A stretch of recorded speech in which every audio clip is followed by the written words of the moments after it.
Mimi wa mjinga we. We Mimi. Shari. Shari gashirame, shari nabi wanyu. Aya masaha uri kumwe nani? We toka, don't touch me. Wewe. Usinigusi. Akoje amasaha atashijyari ko. Usinigusi, ndamaze. Ndebe igihe mba nagutegereje nakubuza. Urangenga.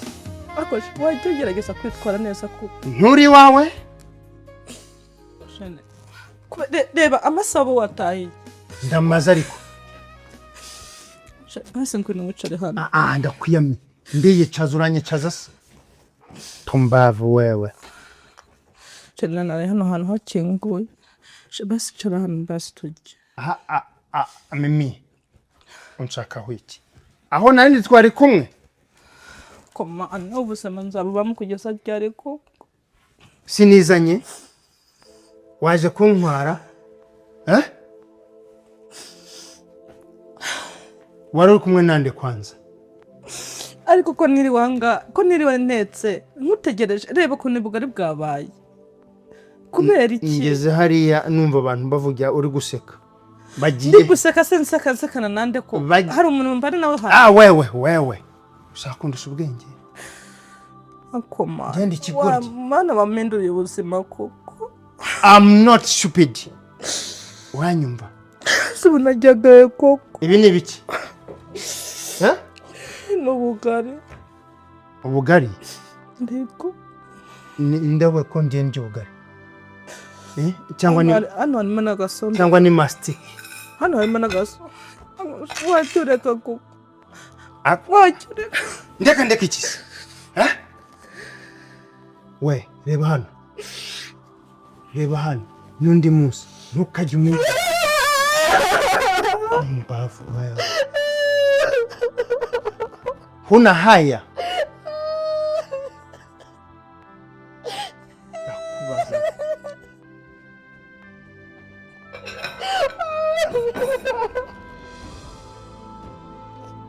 Usiga ngabura ubwatsi wowe.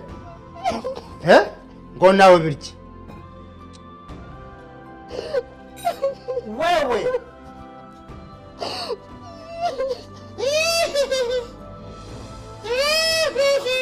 Aje ngo ni pusi. Hano ntago ngira amapusi we. Pumbavu.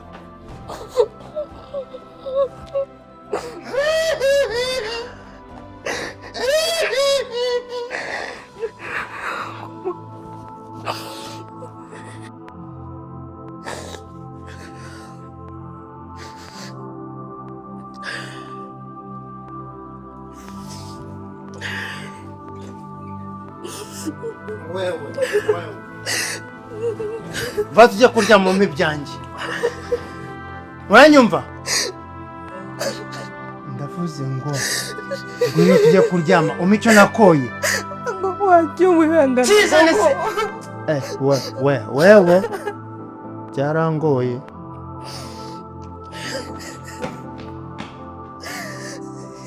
Mana koko nzava muri ubuzima gute ko narinze ko nshubijwe koko. Kuki wambaye umugabo umeze kurya koko?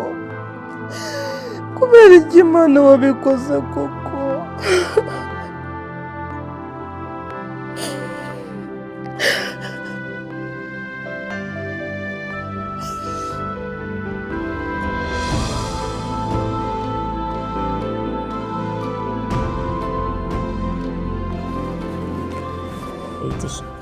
Jangan sawa kabisa. Turanishimye umva nzi kubyishima nawe naraza njya kwibona. Yeah.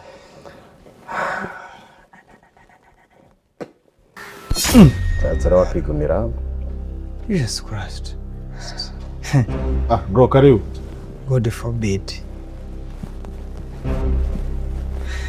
Haikisi karibu. Okay. Bro, meza vites. Katasha kare no nawara. Kitase. Arif. Koromeza umuntu bose.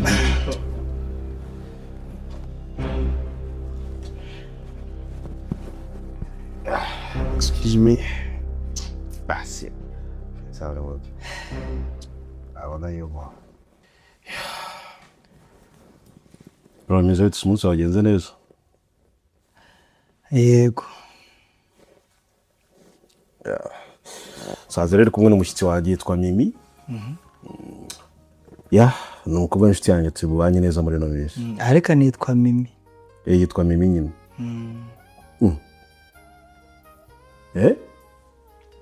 Ese usanzwe umuzi? Ko numva baburitse gato ya Mimi. Usanzwe umuzi? Keye kanaye. Reka naye. Ese umva se ahubwo se abashyitsi Ntacyo n'udusanze nangiye kugenda. wari ugiye heza?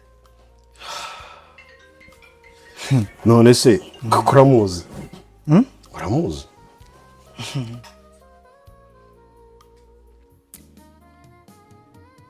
Icyo kibazo kirakomeye. Ntabwo kirimo ibisubizo byoroshye bibiri byonyine. Ndamuzi kandi ntabwo muzi. Hakora wabaye iti? Uzi kujya uncanga? Kiri mu bisubizo bibiri uramuzi kandi ntabwo muzi? Ahubwo uramuzi? Ntese ndi kumwe n'umuntu ntazi. Umuntu maranye nawe iminsi tumenyanye itari mikeya, ni gute wambwira ko ntamuzi? Gitangaza. Mbese Umunsi none ibintu wanyweye. Ako petit frère wagabanyije urwagwa ko. Wagabanyije urwagwa ukagira self control. ahubwo we na nk'akantu Ushobora kuba ufite ibibazo urimo kumpisha. nyine nk'akantu gato nabaza. Uramuzi? Icyo kirgo kimbaza. Ntago wasanga umuntu wanjye hano gutya na muto na uhazaru akisanga hanga ntamuzi ntago. None ngenda muzi. Ivyo ni ibyawe nibyo nakubazaga, ahubwo nuko ntungwe no kumvuga ngo Mimi sumpte. Wenda ntawamenye kimwirukanyishije, ariko ubwo uramuzi. Ariko uramuzi ariko ntago muzi. Mimi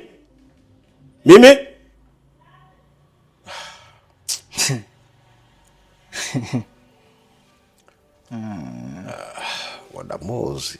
Mimi Hasiko numva uhamagara umugara nkaho rwose ari gahunda mufitanye idasanzwe Mimi. Gahunda afitanye nawe. None si ibyo bya Mimi mubizanye gutura muhamagarira iki? Nuko numvisha uvuga ngo Mimi. None se urumuri mushaka iki? Wakomeje mu shambure ukajya kuryama. Sawa. Uramuzi? Kro, jya kuryama. Ese umva naniwe cyane ku buryo ntazi ibyo Okay, ngahicara ngare utubuziro kibintu twutugambo n'ibiki byose. Urikane na Mimi. Uramushaka iki? Ntacyo. Ndi kurwana se? Nashakuje se? Ako nyene ko tuganira. Uranyirukanye se? Nyene ko tuganira. Nkamenya gahunda yawe exactly kubera yuko uri muranshanga cyane muri no minsi. Ndaza gushaka umwanya ibintu byawe byo kugenda mu gitondo ugataha amajoro. Urwagwa rufiningije rugejeje ahangaha ndashaka kwicara tukaganira ngamenya ibyawe. Nese urwagwa nanyweye nirwo rwazanye Mimi hano. Kandi reka nkubwira ikintu kimwe. Ntukajya uderanja abashyitsi banjye. Iyi ni inshuro ya kabiri nkwiyama. Uzi gushubiza uburyo byagenze. Ese ko wicara gato tuvugana. Ese kuri kwihuta. Gati yenda. Kuri umusezereze. Ngaho re akira. Nawe ngo usezereze. Kuranshanga rwose. Ndagucanga cyangwa waracanga? Ya.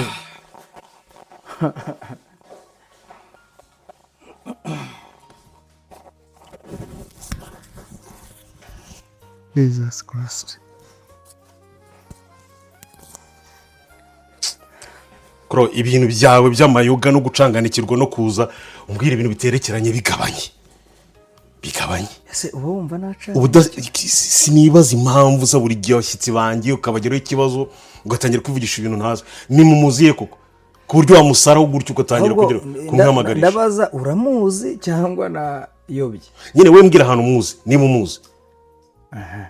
Urabanza usubize uramuzi ntabwo umuzi. Erega kuba Okay, sawa. Okay. ndamuzi nubwo ntazi aho umuzi. ubwo se umbwiye iki? nkubwira ibyo ntazi nyine ariko ubwo buretse gatoya mwahuye gute muziranye bimeze gute? ndakira ibyo ngibyo ntabwo ndabizi urumva ntabwo ushinzwe kumenya aho mpurira n'abantu n'ibiki byose. wenda kubwiye ngo ujye unyubahira abashyitsi sibyo? ububahe nkuko nanjye nkubaha kandi nutabikurikiza ibi bintu ngenda se kwipfa nawe. Akijyamo kambwira ngo uranduta cyane. nyine ubahiriza gahunda za hano mu rugo iwanjye zonyine. hano ntabwo ari iwawe. Sorry bro, uzi ko hari igihe ushobora kuzapfa urupfu rutunguranye. sawa nta kibazo ariko nyemerera unyumve ibyo nkubwira. sinshaka ibintu byo kuza ucokoza abantu banjye uko wishakiye kandi nakubwiye ngo ndashaka kuganira nawe nkamenya ibyawe. Katuganira ariko oya tubyihorere. ese muraziranye cyangwa niba n'imirimo urayihagaritse umbwire ngo ushakire akazi cyangwa uri ahandi hantu werekeza. sinzi iki kiri muri iyi minsi sibyo? cyane ukwiriye guzerera unywa amayoga vumba ugira gute warangiza ukagira ngo ugatangira ibintu bidasobanutse. ngajya kuryama genda. ngiye kuryama ahubwo ariko mu gitondo mbere uko ngenda ndavugana nawe. turavugana ahubwo nanjye ndavugana nawe. aho niwe utinyira. Mimi gira vase genda. ndatumutse ntunyobye.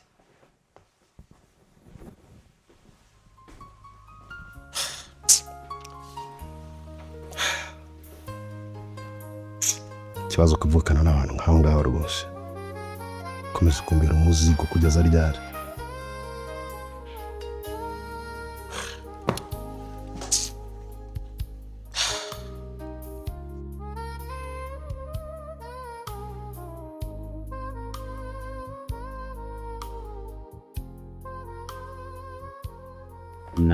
nta kintu bitwaye pe sibiri ubwo ko byumva.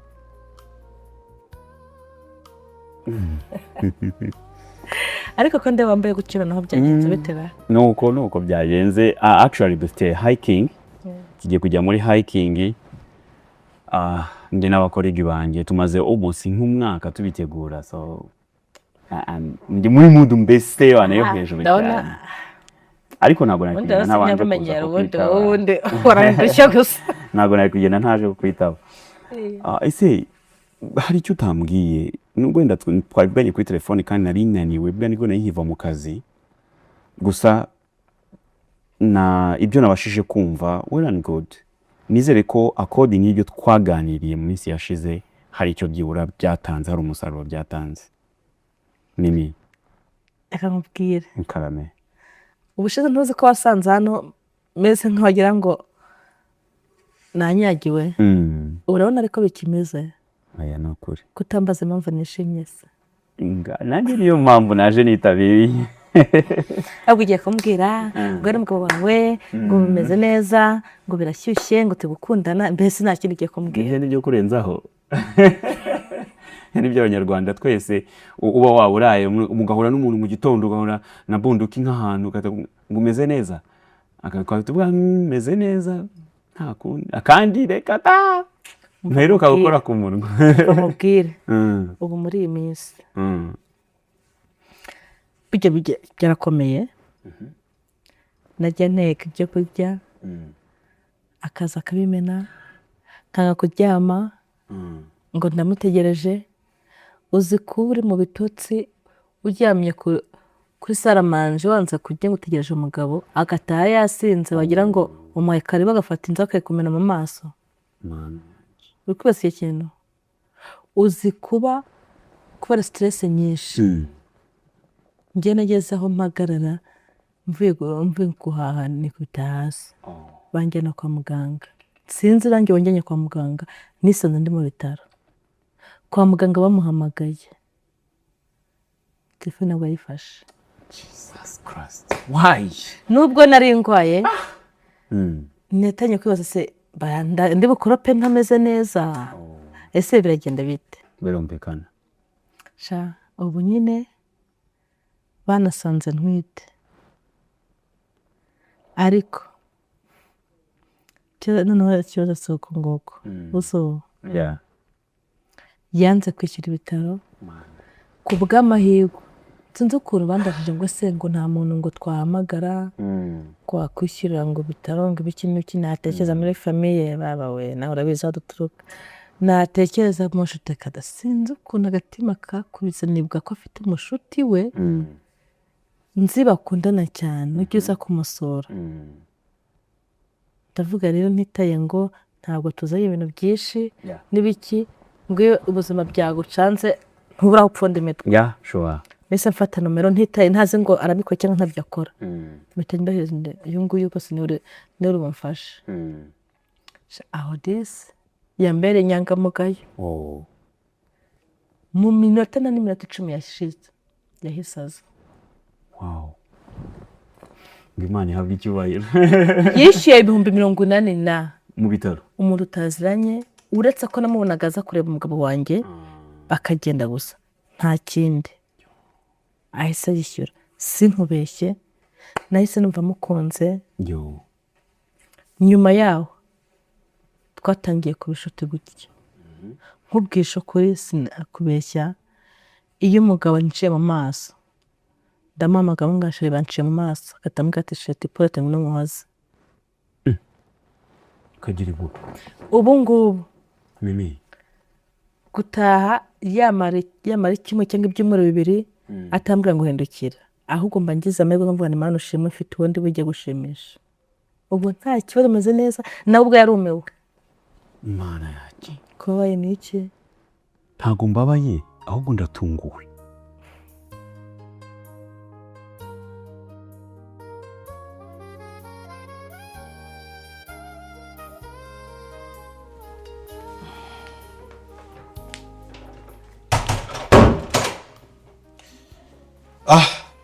Yes bro.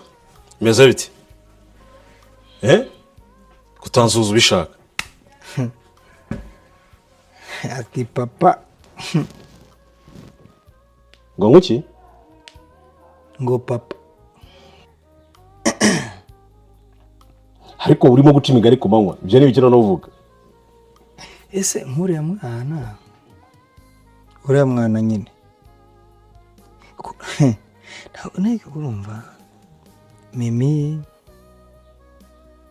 undi papa ubyarwa n'undi mama sinzi nicyo ufite ikibazo cyangwa hari abandi bantu ikindi nshobora kubona nakubwiye ngo kuba umwana yanyita papa urumva cyangwa se ibya Mimi bizana kuko nakicara ngaganira na Mimi ibyo bintu byose bikurya hehe uriya n'umwana wanjye waramubyaye kumbe sasa ayushwa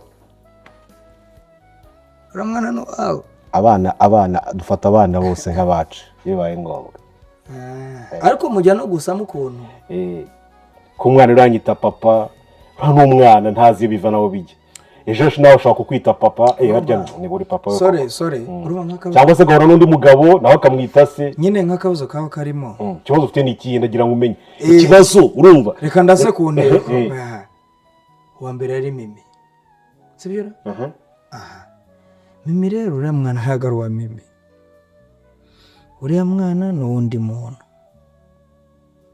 kandi ngo uri papa we Mimi none se ndi mukuru wawe umwana wanyise papa urumva ikibazo ari iki muzi ikindi kibazo uzabyara nk'abana ngaho ugereranyije uzabyara abana bangahe ugereranyije? Abimana izamba bose nzababyara bonyine. Abimana gusa. Ni n'abimana pe. Ariko reka mwe kuri ikigoryi mu mutwe koko ku mwana wawe yanyita papa urumva akampamagara umwana wawe akanyita papa. Ngende ikigoryi ndabiza ahubwo icyo mbaza. Urumva biguteye ikibazo ubu nicyo kintu wumva wumva ushaka kumbwira aya masaha. Oya urumva nk'akantu mubaza. Mimi ese ko dosiye ya Mimi itararangira se mbere yuko hajyamo n'undi mwana. Aha Mimi Mimi ko numva umuhoza mu kanwa cyane Mimi bimeze bite muhurire na Mimi uretse kuvuga ngo Mimi umwana bivangamo hari ubwo yabyawe na Mimi ntago ari ibyo ndabizi igisubizo ndi woye. Ariko umwana araje papa umukobwa undi Mimi so navutse nabi pe shobora kuba navutse kumbi. None se we rasa ku ntego mbwira ufite ikibazo cy'uko umwana yanyise papa cyangwa ufite ikibazo cy'uko nziranye na Mimi? oya ibintu ni bibiri. Mimi ni ikibazo cya mbere. Ntabwo yabyaye umwana wakwise papa, ariko umugore wabyaye umwana wakwise papa ni ikibazo cya kabiri. Ndarangije sinzi niba nsobanura neza. None se ngiye hari ikibazo ufitanye n'uriya mukobwa w'inshuti yawe? Songa urimo kuvuga mwabyaranye uriya mwana? Mvuze umwe cyane babiri. Ibya Mimi byo byihorere si nyina n'uriya mwana. Hagiye wundi. usigaye uca umugabo wawe inyuma ibyo ngibyo se ni ku nshuti ye byongeye. hanyuma se umugabo wanjye ko atibutse ko atabonye wambaje impamvu se nabikoze? Ni ukubera ayo mafaranga yishyuye kwa muganga ariko wenda guhakeye. Reka nkubwire muvandi, ndakumva. uzi kuba uri kwa muganga utagiye se ko ugiye kubwira inkuru nziza umugabo wawe y'ukuntu ibintu bimeze, wagira mu rugo ugasanga ari kumwe n'inda yazingaye, bari kunywa amata, bari kunywa amayoga, baricaye bari mu byishimo, bari basingira ngo napfuye. Ngaho mbwira nyine umuntu ukuntu uzamukunda. Ariko koko hari uribuka Venansia wa mumarene wa mama undi ugeze kwitaba Imana tukajya gushyingura mbere ho nk'umwaka gutyo, njye nibwo twaganiriye, nibwo nabifashije kumva burya abantu bakuru baba bafite ibintu byinshi cyane kandi by'ingenzi burya twakagombye kujya tubigiraho. Jya ufata igihe rwose uganire n'abantu bakuru pe, hari byinshi cyane uzajya wiga. Njye yarambwiye ngo burya umugore iyo wamuhemukiye ashaka kukubika umwaka, imyaka 2 n'imyaka 10 igashira, ariko byanga bikunde iyo akwishyura ibintu bikomeye cyane kurenza ibyawe. Bose njya gufata umwanzuro, uwo muvandimwe waca apfa cyo gitwaye gushyingura, yego namuhamagara namubwira sheri byagenze uko siko yambwiye ngo nanjye umuryango wanjye nupfa ntuzambwira nze gushyingura, ngiyo babaye bapfuye bagashira wenda byatuma utajya kuntesha umutwe, kubera ntawe uzongera kugushyiramo imitima mibi akubwira ngo usuzugure cyangwa se ngo ibiki n'ibiki. Mimi ni ukuri komerezaho gusa nyine ukomeze wiyiteho kandi wirinde. Ikindi ndakwinginze ntuzagira ikibazo wenda cy'amafaranga atari menshi cyane, urabizi ko nanjye ubuzima bwawe ntabwo ari bwiza cyane 100%, but jya ugerageza umweza kandi utaje umbwira ati muvandi ntabwo gutya bimeze neza, kuze ndwanaho mu buryo ubu n'ubu, sibyo? I will try my best. Mbabwira muvandi wikiri kuvunika, kubyumva ufite umuntu unyitaho, nubwo basibona nyuma wenda yazamira nkamwe mwese n'ubundi abagabo nabonye basigaye mbona bose ari kimwe, ariko basi uwo mwanya abampaye umwanya, abampaye keya basi, nyuma nahinduka kanyanga nzavuga ni basi iminsi twamaranye basi tukatumeze neza. Kuko reka nkubwire amafaranga arayama nta kintu atama. Ntacyo pe, niba ubona kwitayeho rwose Imana ihabwa icyubahiro, ariko ujye wirinda ujye bikagakingiriza umwana wa mama. Reka nkubwire, ubwo se agakingirizo uriya uzana abasinzi ahangaha inda buriya arabyibuka. Niyo mpamvu nyine wowe ugomba kwirinda. Yibaza ko twabanye nta tabanywa, uzi itaba asigaye nywa, uzi inzoga nywa, nta nubwo avuga ngo arajya muri ba bantu basi bari mu rugero rumwe, abana bari kumwe nabo ni nk'ababyaye. Mbese ni ukwihangana. Ndabona amasaha aragiye kandi tugiye kwerekera kure, tugiye gutera umusozi wa Byumba, so ntacyo turaguma tuvugane. Ninza kuba ntacyo ngeze mu rugo ejo wenda, ariko nshobora gutaha naniwe, imanyeze mu rugo nzakunza guhamagara muvugisha. Nta kibazo nuko, sibyo? gusa nyine wumva utuje ntongeye guhangayika, nta kibazo. Ubu ngo anshira mu maso katangiye guhamaganisha niba byo nyine mvuze ngo ndakubizwa banze ko nk'ibihumbi 100 bigiye kuri telefone yanjye, ahubwo ajya kwa nkubita nibone amafaranga menshi. Ubu ngubu ndi mu bisubizo, mfite umuntu nyita, nta kibazo, genda rwose nkume ntuzanye guhangayika rwose, kandi ntunatekereze rwose ibindi byinshi pe, kumeze kubwe neza nk'ukundi useka mwana wa mama, sibyo? Ngiye buri minsi meze neza ubu ngubu, ntacyo nkwirwa namperekeza rwose, reka ngende kanirukanke ndebe abandi uko bimeze. Sawa.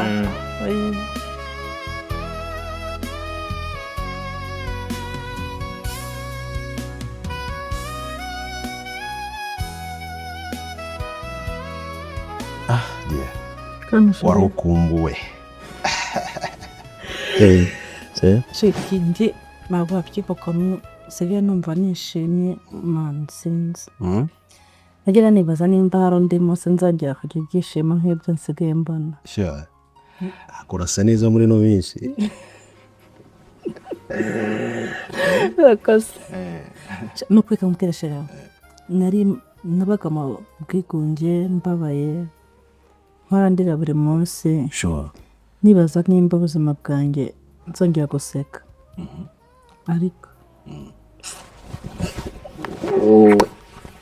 ndagushimira pe Merci beaucoup. None se kuva ko aragutaruka ibyo bibazo bikomoka he byagenze gute kugira ngo ufite agahinda no bwigunge no mwijima mu mutima byanganaga gutyo? shaka mbabwire rero urabyibuka ubushize yuko nari ndwaye ndi kwa muganga hanyuma kunyishyurira ibitaro ikaba ikibazo muganga ahamagara umugabo wanjye ngo yishyure ibitaro arabyanga urabizi ko ungejeje mu rugo ukuntu twasanze ari kumwe n'indaya yanze kwishyura ibitaro ariko nyine ntabwo nashaka nateka ngo birye ntabwo nashobora kuba hari ikintu nacyo kizima nyine nashobora gukora nyine ngo kimushimishe nakoze ibishoboka byose ndi wa muntu udashobora kurya umuganga ataraza ariko nkisanga naburaye nagiye icyo njya ngo ndavuze nkakubitwa ariko nyine ikintu cya mbere nashimira Imana ni uko nakubonye basotanye iseka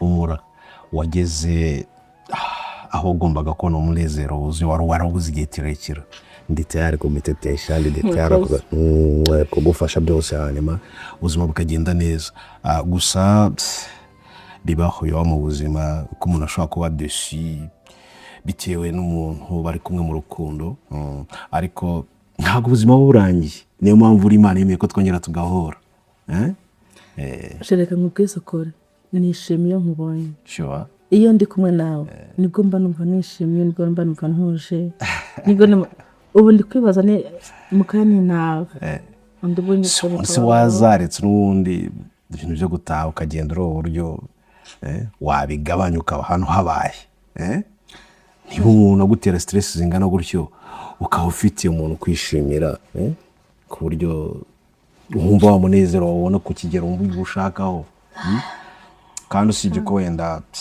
urimo kwivuga nanjye buriya nari nkeneye umuntu nkawe ko ugenyere byari bindambiye aguse sure ese shemubaze ko numbuza ukora wankundiye iki ya izo kia nyine waje usanga ndi kumfata umugabo ndi kumwe nawe ako kuko utaka bari tutarambwira hari ikintu nibutse last time ubwo hazaga hangaha hari umubrada wanjye wahasanze numva aravuga izina ryawe nkumva ameze nk'umuntu ushobora kuba hari ahantu mwahuriye muziranye bimeze biti Claude hari ahantu muziranye Petit Frere niko yitwa